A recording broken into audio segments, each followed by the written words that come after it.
among the 36 ways to compete, we could select, for example, image. So I'm going to compete, my business is going to compete on image. So you look at that and you analyze, how do you first create that image? What is the image you want to project? So for example, one of the great teams we were working with today is in the ecotourism business in Latin America.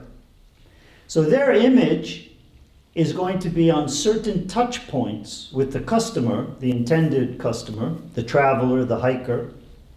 And it starts, of course, with maybe the website, or possibly they could download an app.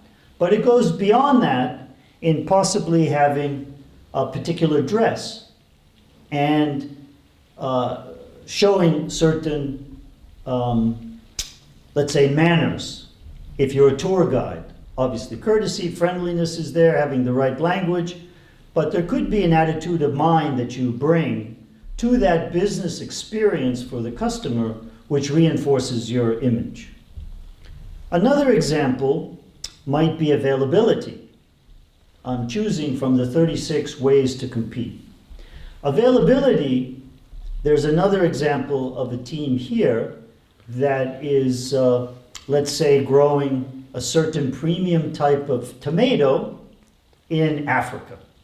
So the availability is not only the seeds and the inputs, but it's also the finished product, because in this particular country, there's a seasonality about growing the tomatoes, and it turns out half the year, there's no tomatoes.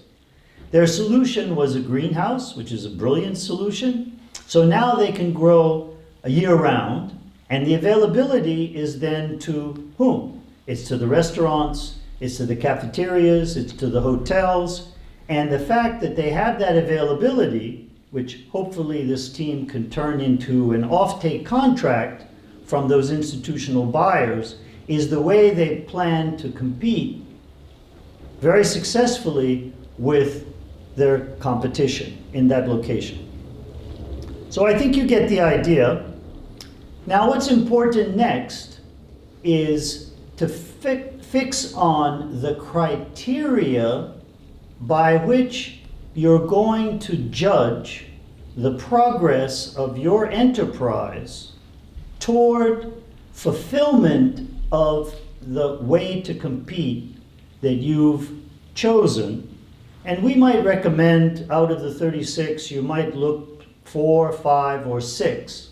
Initially, talk it up among your founders, test it in the marketplace, think about the validity and the value to your business in terms of differentiation, okay? Ultimately, that may be too many. You may want to enter the market on only a couple, like maybe trust, or possibly being very cost effective, another strategy. But the point is, once you fix on those, then many of your business decisions need to revolve around the fulfillment of these ways of competing. So I recommend that you think about a simple spider diagram where you put down on a scale of 1 to 10 how you're doing today on the image, on the availability, the proximity to the customer, the way you've chosen to compete. So you rank it. So maybe today, in terms of how the ideal situation would be, I might be a 4, for example, on the spider diagram, 4 out of 10.